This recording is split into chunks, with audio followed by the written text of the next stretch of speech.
Assalamualaikum warahmatullahi wabarakatuh. Baik, kita kembali lagi ke LTN Media.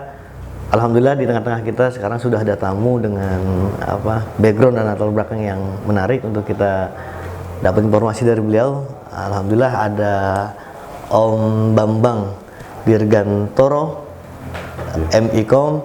Beliau aktivis PMI dan sekarang aktif sebagai wakil ketua kajian strategis, emang ya, kajian strategis di KBFKPPI PD9 DKI Jakarta. Dan selain itu juga beliau sebagai anak Bakers ini, namanya anak kolong, sebagai komandante anak kolong Bakers seluruh Indonesia, luar biasa. Jadi seneng main motor juga, emang ya? Senang motor. Alhamdulillah, kabar baik ini. Alhamdulillah kabar baik. Karena beliau latar belakangnya dari anak-anak geng motor, klub motor lah ya. Beda klub antara geng emang ya? Komunitas beda sama geng. Komunitas beda. Bedanya apa itu, Bang? Kalau komunitas itu lebih ke ciri khas. Komunitas ciri khas. Kalau geng? Kalau geng itu biasanya yang ngegeng. Yang ngegeng ya? Iya, kerumunan. Tapi ada konotasi negatif ya kalau ke geng itu seolah-olah gitu ya? Iya, sampai saat ini konotasinya negatif. Kalau negatif, iya.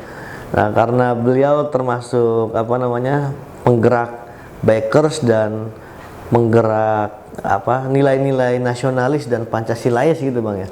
Dan ini menarik kalau misalnya kita bicara anak kolong, bicara anak motor, tapi bicara juga tentang Pancasila. Nah, ini gimana tantangan untuk membicarakan Pancasila kepada teman-teman ini, Bang? Yang pertama, Assalamualaikum warahmatullahi wabarakatuh. Waalaikumsalam warahmatullahi wabarakatuh. Bicara konteks Pancasila hari ini, menurut pandangan kami dari komunitas Bakers anak kolong khususnya, bahwa yang kita ketahui nilai-nilai Pancasila hari ini kami lihat itu semakin hari semakin memudar. Semakin memudar. Semakin memudar. Kenapa memudar?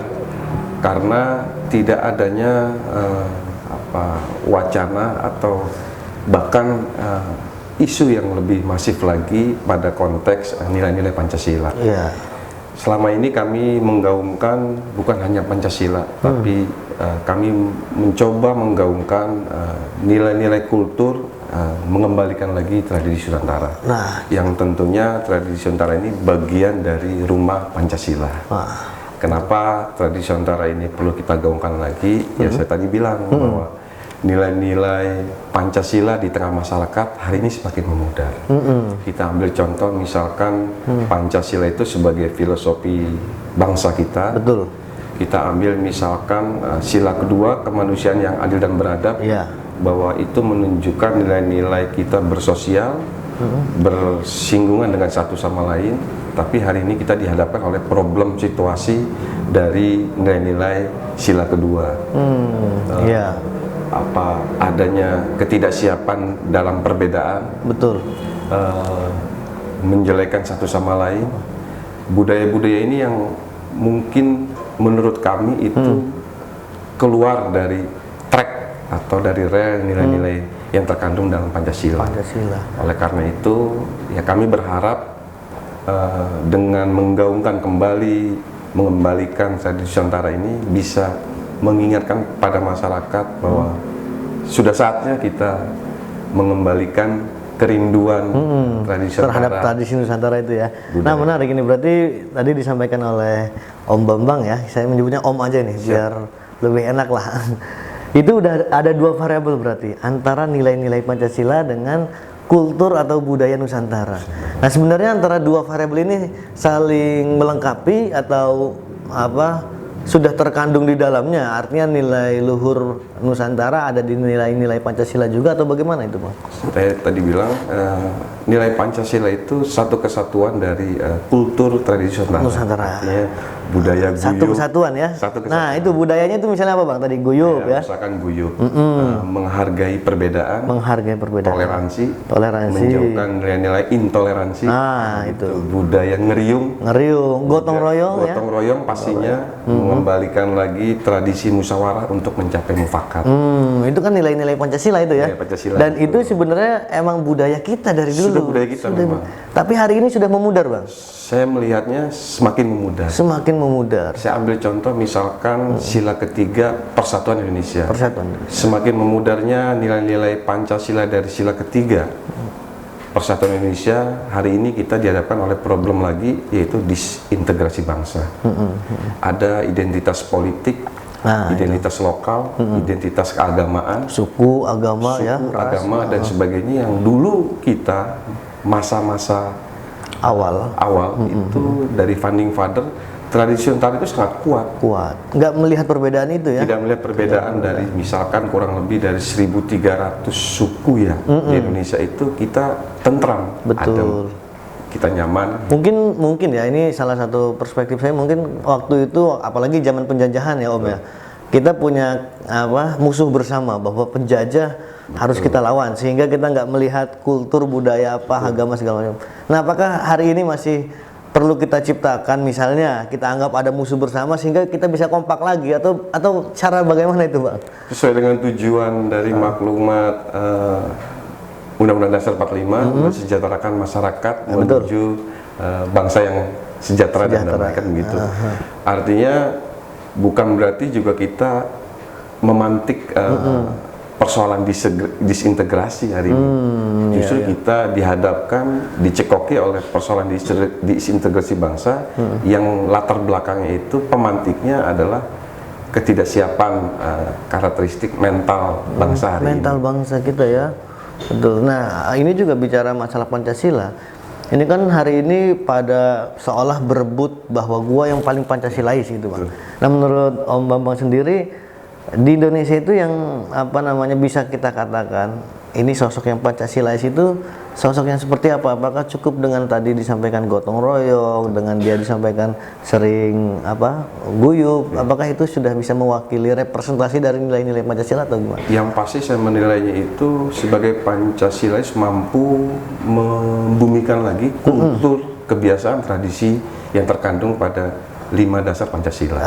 Itu yang sudah pasti. Betul. Artinya Pancasila itu bukan digaungkan pada simbolik-simbolik, pada logo-logo Pancasila. Beda ya antara simbolik dengan implementasi. Maka hari ini kami mengharapkan itu perbanyak implementasi, perkuat implementasi, bumikan kembali implementasi nilai-nilai terkandung dalam Pancasila.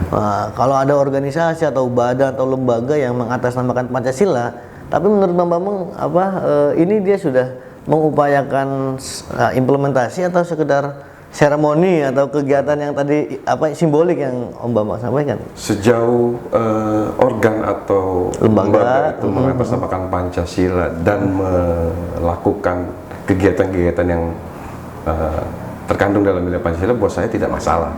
Selagi itu tidak merusak ancaman dari nilai-nilai Pancasila itu sendiri, betul. Tapi sudah optimal belum kira-kira baik itu badan atau lembaga yang dibentuk oleh pemerintah atau oleh masyarakat itu sendiri dalam mengimplementasikan? Saya rasa hari ini kita merasakan sendiri kemunduran dari penguatan nilai-nilai Pancasila yang terkandung di bumi Nusantara. Khususnya nih kita generasi muda. Pemahaman tentang Pancasila sudah tidak masif lagi seperti yang pernah kita rasakan dahulu adanya kurikulum pengamalan P4 itu ya, Pancasila itu ya. PMP, pengamalan Pancasila. Itu saya rasa hari ini sudah mulai luntur sudah mulai memudar. Iya. Ini kalau bicara generasi muda, anak-anak muda, berarti seberapa penting sih Bang untuk kita bisa bukan mendoktrin ya, atau memberitahu kepada mereka bahwa Pancasila itu penting gitu. Seberapa penting itu? Buat saya penting, sebagai sangat penting ya. Karakter jati diri kita sebagai anak bangsa, bangsa Indonesia harus mempunyai jati diri. Jati diri bangsa Indonesia yang pertama adalah kita terkenal dengan budaya toleransi. Yang pertama. Yang kedua, kita terkenal dengan budaya gotong royongnya, kan gitu, saling menghargai satu dengan yang lain, saling menolong sebagai salah satu tradisi kita sebagai anak bangsa yang mempunyai filosofi Pancasila. Bhinneka Tunggal Ika juga ya. Nah, tapi kalau kita lihat hari-hari ini kan banyak paham atau gerakan-gerakan yang sudah mulai mengancam ideologi kita Pancasila, baik itu paham transnasional atau paham-paham radikal, ya baik kanan atau kiri gitu ya. Ini apa menurut pandangan Om Bambang ini sejauh mana ancaman terhadap Pancasila dari mereka dan solusinya kira-kira seperti apa kalau buat negara Yang kita ini? pasti itu sangat menjadi ancaman kita sebagai anak bangsa, sebagai regenerasi para founding father. Itu buat kami, buat saya khususnya itu ya sangat mengancam menjadi problem kebangsaan. Artinya Pancasila ini hadir di tengah kita belum menghasilkan solusi yang baik dengan indikatornya masuknya paham-paham yang di luar Pancasila. Kayak misalkan Islam transnasional, Nah, itu ada maksudnya. istilah Islam kanan, Betul. ada Islam radikal. Nah, itu yang menjadikan potensi kita menjadi negara yang akan termakan oleh disintegrasi bangsa ketika nilai-nilai Pancasila ini tidak dikuatkan lagi di tengah masyarakat. Iya. Penguatan Pancasila itu bukan simbolik, seremonial, hanya sosialisasi, Nah, itu. tapi lebih kepada implementasi. Penguatan. Misalkan saya ambil contoh, hari ini Pancasila sudah tidak menjadi bagian lagi dari kurikulum Pembelajaran. tingkat sekolah dasar, menengah pertama, menengah atas, bahkan tingkat universitas. Jadi dasar tersebutlah yang saya rasa generasi hari ini itu kurang dibekali penguatan nilai-nilai Pancasila. Nah, sehingga akan berdampak pada isme-isme nih, ada apatisme, ada individualisme. Betul. Nantinya targetnya itu akan menjadi mungkin radikalisme. Ada ruang kosong yang diisi oleh isme tadi. Isme tadi salah satunya adalah apatisme. Apatisme ini berdampak dari autisme memegang smartphone. Wah, jadi apa sih istilahnya? Jadi nilai-nilainya itu bukan nilai yang natural dari pengamalan Pancasila. Jadi ada produk-produk di luar nilai-nilai Pancasila. Jadi kita kumpul ngeriung tapi sama-sama megang smartphone gitu ya. Jadinya autis. Jadi komunikasi langsungnya malah mulai berkurang dari situ ya. Tapi kan ini bagian dari kemajuan teknologi. Apakah itu cukup mengganggu apa bisa membantu kita dalam mengimplementasikan Pancasila? Harus dibatasi. Nanti kalau kita bisa sepakat membatasi, berarti kita sepakat juga membangun kembali karakter jati diri anak bangsa hari ini yang berfilosofi Pancasila.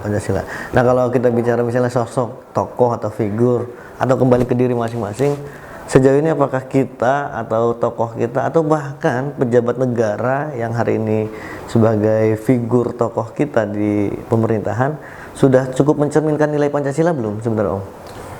Saya rasa saya tidak bisa menilai, mengeneralisir juga ya, mengeneralisir pemerintah, tokoh agama, tokoh politik, tokoh partai, tokoh masyarakat, ketika siapa yang mampu menjadi Pancasilais. Tapi saya melihat pada implementasi yang bisa dilakukan untuk soalnya kan maksudnya gini Bang, maksudnya itu kan anak muda ini kadang kita butuh figur, sosok atau tokoh yang dijadikan panutan. Kalau kita mau Pancasilais atau kita mau mengimplementasikan nilai-nilai Pancasila, itu seperti siapa sih kan begitu misalnya gitu ya. Tapi ternyata belum bisa kita ya. Saya rasa belum bisa. Belum bisa kita. Belum ada, Pak. Belum ada. Ya baik. Nah, yang selain dari nilai-nilai Pancasila yang tadi kita diskusikan, ini yang menarik juga kan dari Om Bambang ini punya komunitas. Nah, ini komunitas bikers atau anak-anak motor ini kan mungkin dalam perspektif masyarakat awam ya, umum itu banyak nilai negatifnya. Mungkin bisa Om Bambang jelaskan sebenarnya anak motor itu nggak negatif kok, ada positifnya. Misal positifnya A, B, C, D gitu, bisa jelaskan cuma. Yang pertama anak motor sama aja sih. Sama aja ya? Samanya itu hobinya motor. Oh iya, benar-benar. Masalah perilaku mungkin berbeda. Terlepas merek motornya apa ya? Kan gitu. Nah, kebetulan hari ini kami anak kolong Bikers Indonesia yang latar belakangnya itu adalah anak kolong, yang bapaknya TNI, yang bapaknya polisi, menciptakan apa istilahnya? Oh, berarti ini anak kolong itu bukan anak kolong jembatan, tapi anak kolong itu anak-anak polisi, anak-anak polisi, anak-anak gitu ya, aktif maupun yang sudah purnawirawan. Oh iya, siap. kita membentuk anak kolong Bakers Indonesia ini berangkat dari kegelisahan. Dari kegelisahan itu yang kami itu rindu terhadap tradisi Nusantara. Wah, ini. Anjang sana, ngumpul, guyup, toleransi. Ya. Itu yang menjadikan cikal bakal kami itu mendirikan atau membentuk komunitas anak kolong Bakers Indonesia yang latar belakang kita adalah bapak-bapak kita. Kita bukan hanya sebagai anak biologis dari bapak kita, tapi kita adalah anak ideologis dari bapak-bapak kita yang sudah berjuang untuk negara kesatuan Republik Indonesia dari kesatuan masing-masing. Sehingga kami ingin meneruskan perjuangan orang tua kami, menguatkan kembali nilai Pancasila. Kalau bicara apa event atau kegiatan yang spesifik itu dari anak kolong ini, Bakers ini apa tuh? Anak kolong Bakers Indonesia sama seperti halnya anak motor yang lain. Kegiatannya itu antara lain adalah baksos. Baksos ya? Betul. Baksos, kegiatan sosial.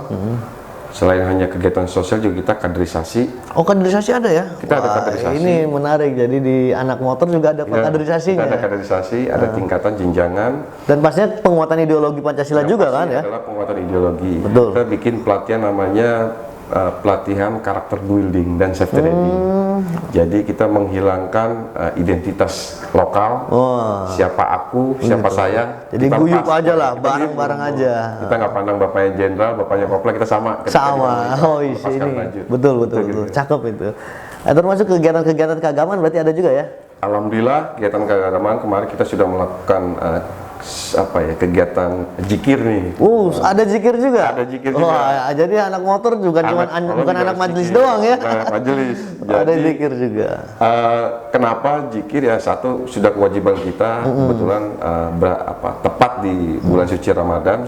Ya kita merendahkan diri sejenak untuk melakukan tafakur lah, ya. introspeksi diri. Tapi mohon maaf, nggak ada penolakan kan dari kader-kader atau dari komunitas teman-teman itu untuk masa anak kolong zikir sih gitu, nggak ada penolakan gitu ya? Alhamdulillah. Antusias. Oh, malah sebaliknya antusias. Iya. Karena antusiasnya berangkat bareng-bareng konvoy. Baru kita melakukan spiritual. Zikir. Dan bagi mereka ini sesuatu yang menarik ya. Jadi buat mereka sesuatu hal yang baru. Malah yang baru. Ya, saya bilang ini salah satu tradisi Nusantara. Wah iya, luar biasa. Ngumpul ngeriung, terus zikir ya. Zikir. Ada ziarah-ziarah juga. Insya Allah kita akan melakukan touring-touring keagamaan. Insya Allah kita akan melakukan touring Wali Songo. Wah ini. Insya Allah. Jadi kita coba mengembalikan image anak motor itu bukan berandalan bergajulan. Itu maksudnya, biar image itu di masyarakat bergeser lah ya. Bahwa kami anak motor hadir membawa pesan kebangsaan, membawa pesan perdamaian, keguyuban gitu ya. Jadi Bakers kalau lagi touring tadi ya, touring itu bukan hanya ke tempat destinasi wisata saja, tapi ke destinasi religi, ke makam para wali. Ini bagian dari tradisi Nusantara kita juga. Tradisi Nusantara. Dan ini mungkin saya nggak tahu ya di luar sana ada atau enggak, tapi saya baru dengar ini ada anak kolong Bakers yang touringnya itu ya fokus ke makam, ziarah makam gitu ya. Jadi selain kita touring, setiap touring kita selalu mendatangi situs-situs sejarah. Tapi hari ini ya kita mendatangi ziarah-ziarah sebagai program touring istilahnya keagamaan. Dan mereka juga akhirnya tahu ini yang kita datengin makamnya siapa sih kan begitu ya. Terus perjuangan beliau terhadap kebangsaan kita apa gitu. Itu juga intinya kembali tadi penguatan ideologi Pancasila dan kenusantaraan sesuai dengan pengawalan Pancasila, sila pertama ketuhanan yang Maha Esa. Ketuhanan yang Maha Esa, luar biasa.